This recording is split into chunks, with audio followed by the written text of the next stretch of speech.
프랑스 6대째 치즈 농장을 운영하던 장인이 딸이 데려온 가난한 동양 청년을 무시했습니다. 손으로 치즈를 돌려보지 않은 자는 절대 이 집에 들어올 수 없다며 면전에서 말했죠.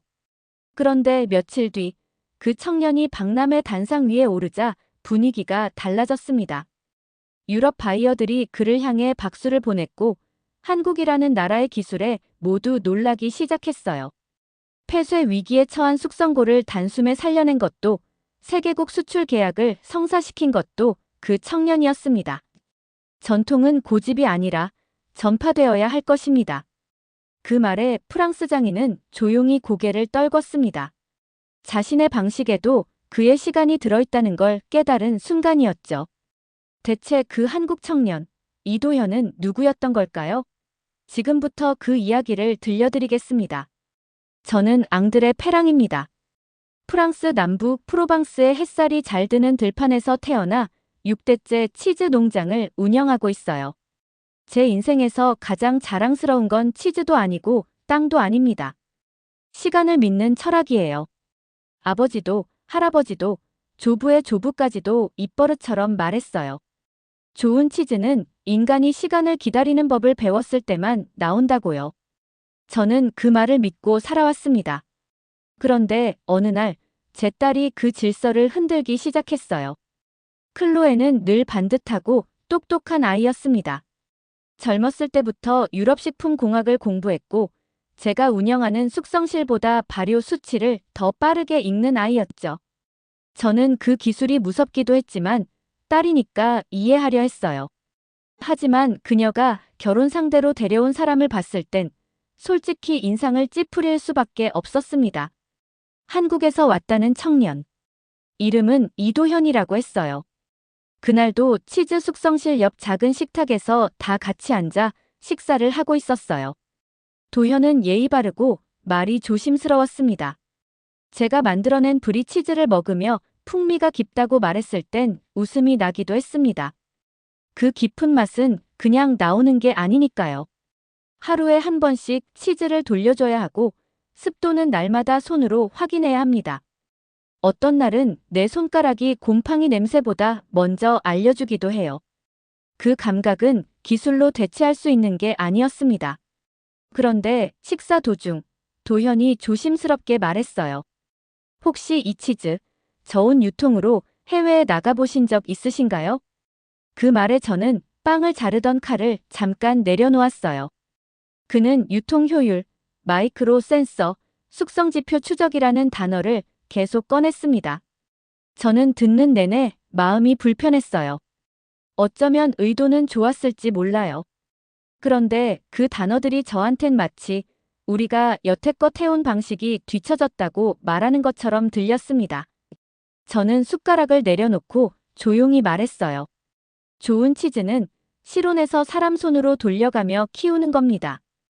기계가 말해줄 수 있는 맛은 없어요. 그 말에 식탁은 조용해졌고 클로에가 괜히 물컵을 옮기며 눈치를 봤습니다. 물론 저도 도현이 노력하는 건 알았어요.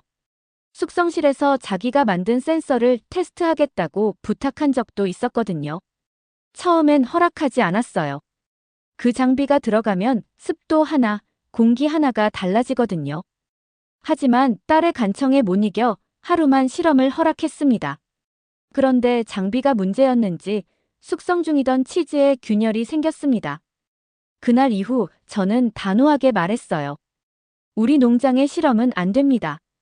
며칠 뒤 클로에가 저에게 조심스럽게 말을 꺼냈습니다.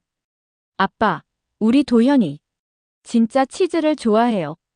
그냥 기술자 아니에요. 그 말에 저는 아무 대답도 하지 않았습니다. 제 기준에서 치즈를 좋아한다는 건 그걸 1년은 손으로 돌려봐야 나올 수 있는 말이니까요. 단순히 맛을 아는 것과 시간을 이해하는 건 다르거든요. 그러던 중 클로에가 치즈 박람회에 같이 가보자고 했어요. 마르세유에서 열리는 국제 치즈 박람회였고 도현도 거기 참가한다고 했습니다. 저는 망설였지만 딸의 부탁이라 거절할 수 없었어요. 그래도 제 마음은 변하지 않았습니다. 저는 그 박람회가 제 철학을 더욱 굳게 만들어줄 줄 알았습니다. 도착한 행사장은 생각보다 현대적이었습니다. 예전 같았으면 나무 판자에 치즈만 놓였겠지만 이젠 무대와 스크린, AI 시연까지 있었어요. 다들 유니폼을 입고 각국의 치즈를 소개했고 한국 부스가 있다는 사실도 놀라웠습니다. 그런데 그 부스에서 발표자로 나선 사람이 도현이었어요. 그는 프랑스어도 영어도 아닌 한국어로 시작했습니다. 그런데 어이없게도 통역기가 실시간으로 연결돼 있었고 수십 명의 바이어들이 그의 발표에 집중하고 있었어요. 발표 주제는 발효식품 유통에서의 미세균 제어와 온도 추적 기술이었습니다. 발표가 끝난 뒤 몇몇 바이어들이 박수를 쳤습니다. 그리고 누군가는 그에게 명함을 건넸습니다. 저는 뒤에서 그 장면을 지켜보며 당황했어요. 그가 진심이라는 걸 처음 느꼈기 때문입니다. 그는 그냥 기계와 데이터를 믿는 사람이 아니었습니다. 치즈를, 발효라는 문화를, 사람과 연결해 생각하는 사람이었어요. 제 딸이 왜 그를 선택했는지 조금은 이해가 되기 시작했어요. 하지만 이해가 다 용납은 아니었습니다. 저는 여전히 가문의 방식과 전통을 소중히 여겼어요. 치즈는 기술이 아니라 기다림이라는 생각도 바뀌지 않았습니다. 다만 그날 이후 도현을 바라보는 제 눈빛은 분명 달라졌어요. 아마 그게 제 인생의 균열이 시작된 순간이었을 겁니다. 박람회장에서 돌아오는 길, 저는 말이 없었어요. 도현은 조용히 제 옆을 따라왔고 클로에는 그 분위기를 무겁지 않게 만들려고 애쓰는 눈치였습니다. 차 안에서 창밖으로 빠르게 지나가는 도심의 불빛을 보면서도 제 머릿속은 여전히 행사장에서의 장면에 머물러 있었어요. 저는 그동안 전통과 시간이 전부라고 믿어왔습니다. 그런데 그 자리에서 기술이란 이름의 다른 시간이 존재한다는 걸 처음으로 인정하게 됐습니다. 그날 밤 농장으로 돌아와 숙성실에 들어갔습니다. 한밤중에 치즈를 들여다보는 습관은 오래전부터 몸에 밴 것이었어요. 아무도 없는 그 공간에서 저는 치즈 하나를 들어 올려 천천히 냄새를 맡고 결을 살폈습니다. 그 순간 도현이 발표하던 장면이 떠올랐어요. 그 작은 체구의 동양 청년이 단상 위에서 세계 각국의 바이어들을 상대로 차분하게 말하던 그 모습이 말이죠. 그게 단순히 사업가의 프레젠테이션이 아니라 누군가에게 닿고 싶다는 진심처럼 느껴졌습니다. 다음 날 아침, 도현은 예정에 없던 제안 하나를 해왔습니다. 근처 농장의 유제품 유통 현장을 함께 보러 가자고 했어요. 그곳은 프랑스에서도 점점 기술 기반의 자동화 유통을 시도하는 몇 안 되는 농장 중 하나였습니다. 저는 처음엔 내키지 않았지만 마음속 어디선가 끌리는 기분이 들었어요. 그래서 마지못해 따라 나섰습니다. 현장은 깔끔했고 직원들의 동선도 정리되어 있었습니다. 그보다 놀라웠던 건 저장고 안 온도와 습도가 시간대별로 자동 조절되고 있었던 점이었어요.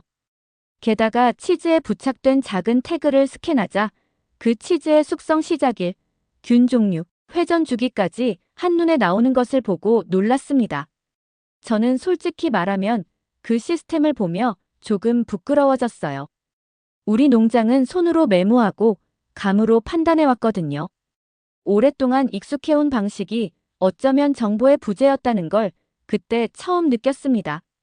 도현은 끝까지 조심스러웠어요. 무엇 하나 강요하지 않았고 단지 제가 직접 보고 판단하게 해줬습니다. 그게 저에게는 더 큰 자극이 되었어요. 농장 밖으로 나와 그는 천천히 말했어요. 페랑 농장만큼 품질 좋은 치즈를 더 많은 사람이 더 안전하게 먹을 수 있다면 얼마나 좋을까요? 그 말은 단순한 감탄이 아니라 분명한 목표처럼 들렸습니다. 돌아오는 길에 저는 제 딸이 왜 이 청년을 신뢰하는지 조금은 알 수 있었어요. 그리고 무언가 물어야겠다는 생각이 들었습니다. 오랜만에 진심에서 나오는 질문이었어요. 당신, 왜 하필 치즈입니까? 제 질문은 아주 단순했지만 제 안에선 큰 울림이 있는 말이었습니다. 그는 길을 걷다 말고 잠시 멈춰 섰습니다. 그리고 스마트폰을 꺼내 하나의 사진을 조심스레 보여줬어요. 사진 속에는 한국의 작은 시골집이 있었고 마당 한켠에 구부정하게 앉아있는 노부인의 모습이 보였어요. 어릴 때 어머니가 시장에서 사온 수입 치즈를 드시고 탈이 났어요. 위생관리가 제대로 되지 않았던 탓이었죠. 그때 병원에 실려가던 어머니의 모습을 아직도 기억해요. 그는 말을 이으며 고개를 숙였어요. 그 일을 겪고 나서부터는 치즈를 단순히 맛있는 음식이 아니라 책임감이 필요한 식품이라고 생각하게 됐습니다. 저는 잠시 말문이 막혔어요. 그가 말하는 방식은 조용했지만 그 안에는 단단한 중심이 느껴졌습니다. 그게 참 이상했어요. 치즈는 원래 기다림과 냄새, 감각의 예술인데 그는 그걸 데이터와 기술로 보완하겠다고 나선 거잖아요. 그런데도 그의 말에는 전통을 지키려는 사람 못지않은 무게가 느껴졌습니다. 그날 밤 숙소에 돌아온 저는 혼자 책상에 앉아 도현이 가져온 유통 보고서를 펼쳐봤습니다. 평소 같았으면 바로 덮었을 텐데 그날은 유심히 들여다보게 되었어요. 내용은 복잡했지만 중간에 적힌 문장 하나가 눈에 들어왔습니다. 전통은 지켜야 할 것이지만 전파되어야 할 것이기도 하다. 그 문장을 보고 가슴이 이상하게 뜨거워졌습니다. 지금껏 저는 치즈를 만들기만 했지 어떻게 더 많은 사람에게 전할지는 고민하지 않았습니다. 그건 상업이 아니라 외도라고 생각해왔어요. 하지만 그건 변명일 수 있겠다는 생각이 들었어요. 사람들이 찾지 않는 전통은 결국 혼잣말과 다르지 않으니까요. 며칠 뒤 도현은 농장으로 돌아와 실험용 센서를 조심스럽게 다시 제안했습니다. 이번엔 자동 측정이 아니라 사람이 먼저 데이터를 입력하고 정리하는 방식이었습니다.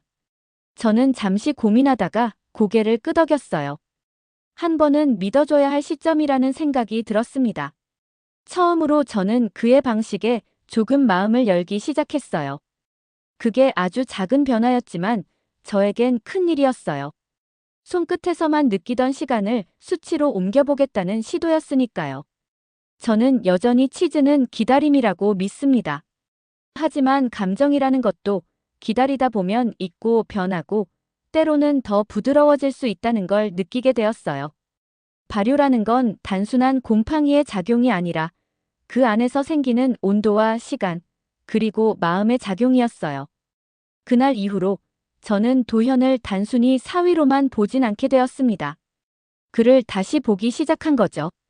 그리고 어쩌면 제 안의 감정도 조금씩 발효되고 있었는지도 모르겠습니다. 그해 여름은 이상했습니다. 습도는 평소보다 높았고 온도는 들쭉날쭉했어요. 가장 중요한 건 숙성고 안에서 퍼지던 냄새가 미세하게 변하기 시작했다는 점이었습니다. 처음엔 기분 탓이겠거니 했어요. 하지만 치즈 몇 덩이에서 곰팡이 외벽이 다르게 피어나기 시작했고 그때부터 문제가 커졌습니다. 온도 조절 장치가 잠시 고장이 난 적도 있었고 내부 습도가 임계치를 넘기면서 박테리아 번식 속도가 급격히 빨라졌어요. 그 과정에서 숙성 중이던 치즈 수백 덩이가 규격을 벗어나게 되었고 결국 보건당국의 점검을 받게 되었습니다. 며칠 뒤 관할 위생관리소에서 공문이 왔어요. 숙성고 일부가 기준 미달로 판정되었고 해당 구역은 폐쇄 조치가 내려졌습니다. 그 순간 저는 머릿속이 하얘졌어요. 폐쇄된 구역은 가장 오래된 숙성고였습니다. 조부 때부터 사용해온 돌벽 구조의 그 방은 제겐 단순한 저장소가 아니라 가문의 자존심이었어요. 하지만 그 안에서 번식한 박테리아가 안전기준을 초과했다는 진단 앞에서는 아무 말도 할 수 없었습니다. 더 큰 문제는 유럽의 수출 통로였습니다. 위생 리포트 하나로도 유통업체들은 거래를 중단하곤 했고 실제로도 독일과 벨기에 측에서 예정됐던 납품 계약이 줄줄이 취소됐습니다. 하루아침에 수출 물량의 60%가 막히자 농장의 수익은 절반 이하로 떨어졌고 직원들의 얼굴에도 걱정이 떠올랐습니다. 저는 밤마다 회계장부를 보며 한숨을 쉬었고 손에 잡히지 않는 불안이 마음을 짓눌렀어요. 그때 도현이 조용히 말을 꺼냈습니다. 장인어른, 혹시 제가 도와드릴 수 있을까요? 그 말은 예의 바르면서도 단호했어요. 전 처음엔 반사적으로 고개를 저었지만 이젠 무턱대고 거부할 수 없는 시점이기도 했습니다. 며칠 뒤 그는 다시 농장에 왔습니다. 이번엔 혼자가 아니었어요. 함께 온 두 사람은 한국에서 식품 설비 전문 기업에 근무하는 기술자라고 했습니다. 도현은 그들과 함께 공기순환 시스템을 설계했고 내부 공간을 방해하지 않으면서도 일정한 온도와 습도를 유지할 수 있는 방식으로 장비를 배치했어요. 벽을 뜯거나 구조를 바꾸지 않는 조건이었기에 저는 마지못해 동의했습니다. 가장 놀라웠던 건 설치 과정보다 이후였습니다. 장비를 가동하자마자 치즈의 온도와 습도가 자동으로 기록됐고 변화 패턴이 실시간으로 저장되기 시작했어요. 그는 이를 투명한 숙성 관리라고 불렀습니다. 이 기록만 있으면 어떤 검사도 당당히 통과하실 수 있어요.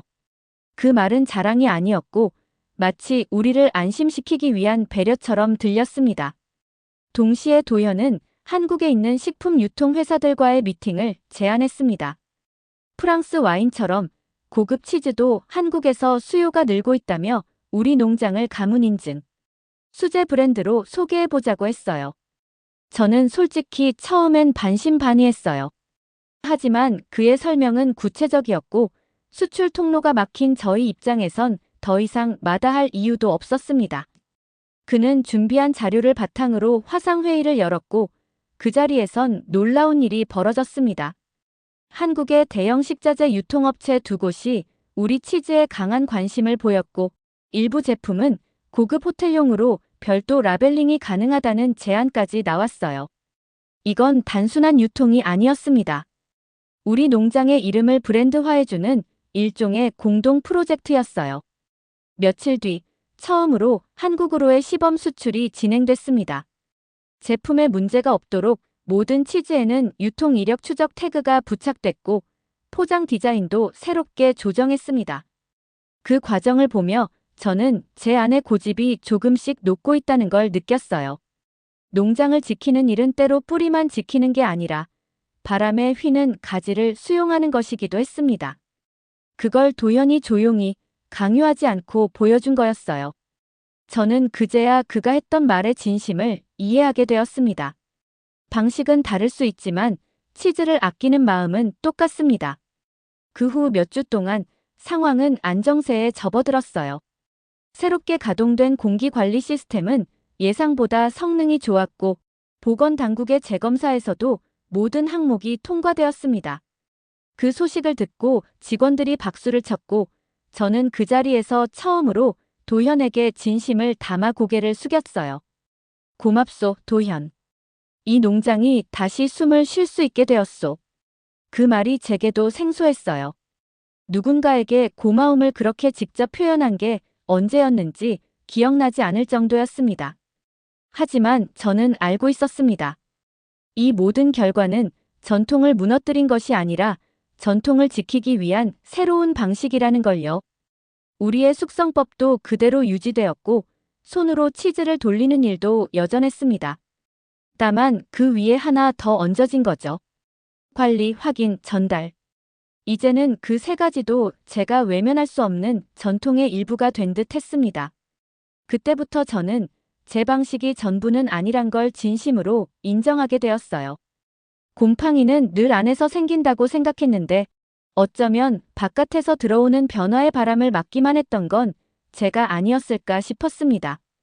그리고 도현은 그 바람이 지나가더라도 뿌리가 뽑히지 않도록 도와준 존재였어요. 그 시절을 돌아보면 저는 결국 지켜내는 것과 고집하는 것의 차이를 배운 셈이었습니다. 그리고 그 가르침은 제 딸의 남편이 준 가장 값진 선물이었어요. 생각해보면 제 인생의 방향이 바뀐 건 아주 단순한 순간에서 비롯됐습니다.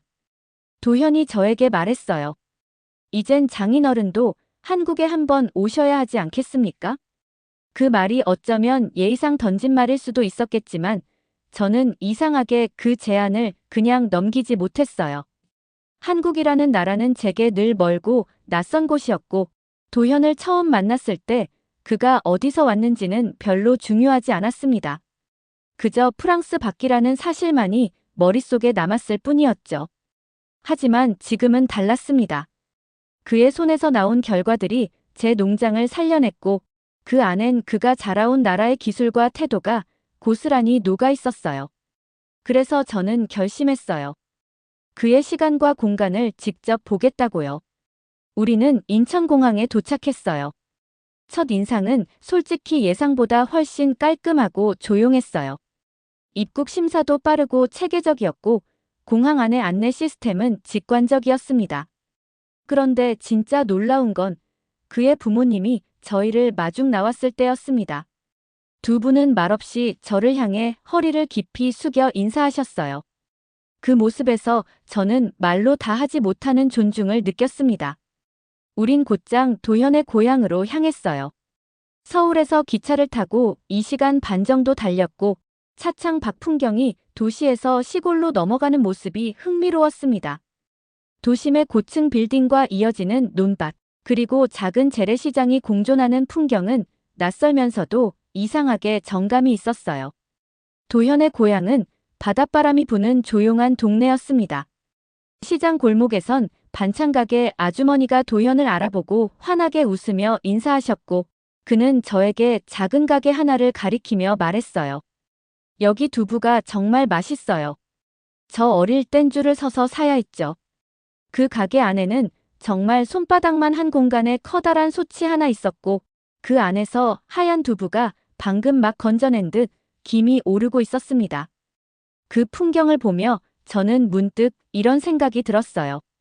이 사람은 이렇게 단순하고 정직한 세계에서 자라온 거구나. 그 정직함이 어디서 왔는지 조금은 알 것 같았어요. 도현은 이후 저를 치즈센터로 안내했어요. 그가 설계에 참여했다는 지역식품기술센터였고 규모는 작지만 구조는 꽤 체계적이었습니다. 센터 안엔 어린 학생들이 실험복을 입고 분주하게 오가고 있었고 일부는 작은 실험대에서 숙성 데이터를 정리하고 있었어요. 그 모습이 꽤 인상적이었어요.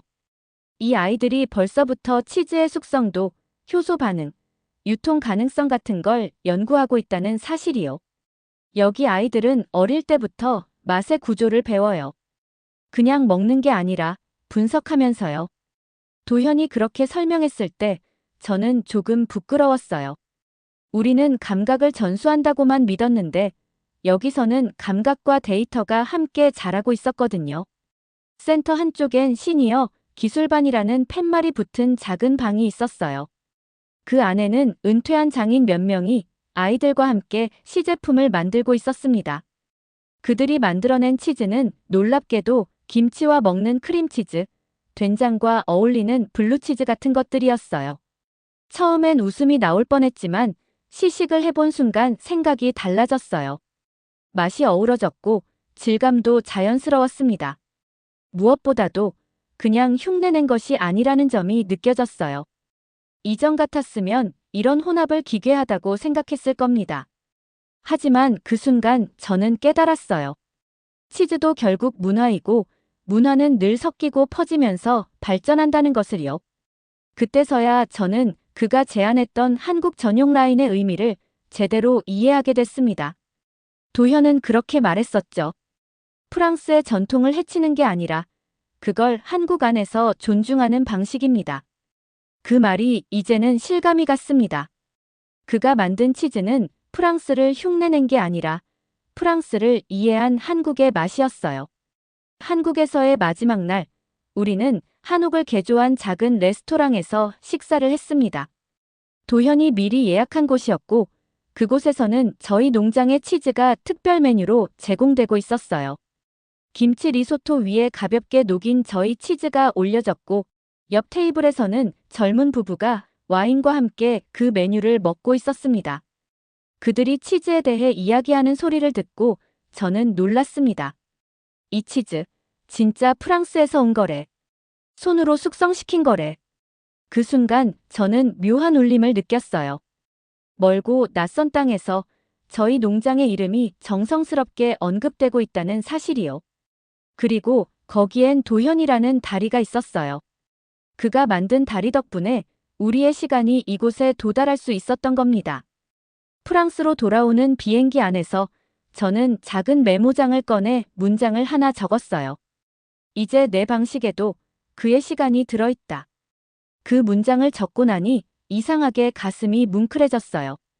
볼펜을 내려놓고 창밖을 바라보는데 아직 구름 위를 나는 그 고도가 어쩐지 제 마음 같았습니다. 부드럽고 평화로우면서도 그 안에 수많은 기류가 얽혀 있었거든요. 생각해보면 처음 도연을 봤을 땐 단지 외국 청년 하나일 뿐이었어요.